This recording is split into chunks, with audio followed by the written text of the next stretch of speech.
আপনারা কি জানেন মাত্র 18 বছর বয়সে কেউ বিশ্ব চ্যাম্পিয়ন হতে পারে? আজ আমরা জানব এক অসম্ভবকে সম্ভব করার গল্প। ভারতের দাবার বিস্ময় ডিম্বারাজু গুগেশের কথা। আপনারা কি কখনো ভেবেছেন কঠোর পরিশ্রম আর আত্মবিশ্বাস দিয়ে কেউ পুরো পৃথিবীকে চমকে দিতে পারে? আজ আমরা জানব এক কিশোরের গল্প যে তার স্বপ্ন পূরণ করতে দিনরাত পরিশ্রম করছে। গুগেশের এই যাত্রা শুধু একটি খেলার গল্প নয়, এটি এক সাহসী অনুপ্রেরণার গল্প। চলুন শুনি তার অসাধারণ জীবন কাহিনী। আমি বিশ্বজিৎ, দাবার রাজপুত্র গুগেশ, গ্র্যান্ড মাস্টার থেকে বিশ্ব চ্যাম্পিয়ন। একটি ছোট্ট বাড়ি চেন্নাই শহরে ঘনবসতিপূর্ণ এলাকায়। সেখানে বসে এক কিশোর একটি দাবার বোর্ডের দিকে গভীর মনোযোগ দিয়ে তাকিয়ে আছে। বোর্ডের একপাশে রাজা রানী সৈন্যরা যেন তার ইশারায় চলছে। এই ছেলেটির নাম ডিম্বারাজু গুকেশ। গুকেশের বাবা মা প্রথম থেকে তার অনন্য প্রতিভার ইঙ্গিত পেয়েছিলেন।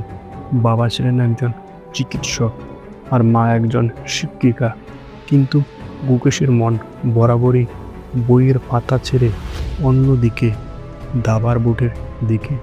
তিনি খুব অল্প বয়সে বুঝতে পেরেছিলেন দাবা তার জীবনের একমাত্র ভালোবাসা। গুকেশ যখন মাত্র 6 বছরের, তখন তার বাবা একটি দাবার সেট উপহার দেন। সেটি পাওয়ার পর থেকেই গুকেশ দাবা খেলা শুরু করে। সে দ্রুতই তার বন্ধু এবং আশেপাশের সবার সঙ্গে খেলা শুরু করল। তার প্রতিভা দেখে তার বাবা মা তাকে পেশাদার প্রশিক্ষণ দেওয়ার সিদ্ধান্ত নেন। গুকেশের প্রশিক্ষণ শুরু হলো প্রতিদিন সকাল থেকে সন্ধ্যা পর্যন্ত। সে নতুন নতুন কৌশল শিখত। তার শিক্ষক বলতেন এই ছেলে একদিন অনেক বড় কিছু করবে।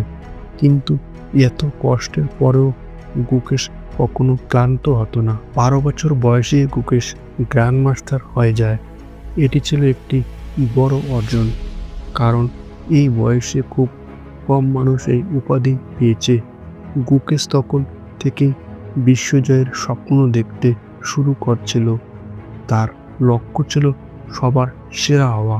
2024 সালের ডিসেম্বর গুকেশ দাঁড়ালো তার জীবনের সবচেয়ে বড় মঞ্চে, বিশ্ব দাবা চ্যাম্পিয়নশিপ। তার প্রতিদ্বন্দ্বী ছিলেন চীনের ডিং লিরেন, যিনি ইতিমধ্যে একজন কিংবদন্তি। ম্যাচ শুরু হলো। প্রথম ম্যাচে ডিং লিরেন জয়ী হলেন। গুকেশ সামান্য ভেঙে পড়লেও দ্রুত ঘুরে দাঁড়ালো। দ্বিতীয় ম্যাচে গুকেশ অসাধারণ খেলা দেখালো এবং জয় ছিনিয়ে নিল। এভাবে স্কোর ধীরে ধীরে সমান হয়ে এলো। ফাইনাল ম্যাচটি ছিল 14তম গেম। সবাই জানতো এটি হবে তাদের জীবনের সবচেয়ে বড় খেলা। ম্যাচটি শুরু হলো। ডিং লিরেন প্রথমে আক্রমণাত্মক চাল চাললেন। গুকেশ ধীরে ধীরে প্রতিরোধ গড়ে তুললেন। এক পর্যায়ে ডিং লিরেন একটি ভুল চাল চাললেন, যা গুকেশের জন্য সুযোগ তৈরি করে দিল। গুকেশ মুহূর্তের মধ্যে তার চাল চাললেন। পুরো স্টেডিয়াম নিস্তব্ধ। ডিং লিরেন বুঝতে পারলেন তিনি হেরে গেছেন। প্রশ্নটি এলো, Gukesh is the new world champion. 18 বছর বয়সে গুকেশ হয়ে গেলেন বিশ্বের সর্বকনিষ্ঠ দাবা চ্যাম্পিয়ন। ভারতের পতাকা উঁচুতে উড়ছিল। সেই মুহূর্তে গুকেশের মনে হলো এই সাফল্য শুধু তার নয়, এটি পুরো দেশের। গুকেশ বললেন, আমি কখনো ভাবিনি যে এত দ্রুত আমি বিশ্ব চ্যাম্পিয়ন হব।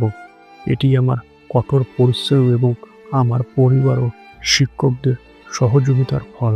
গুকেশের এই গল্প আমাদের শেখায় কঠোর পরিশ্রম এবং নিজের প্রতি বিশ্বাস থাকলে জীবনে বড় কিছু অর্জন করা সম্ভব।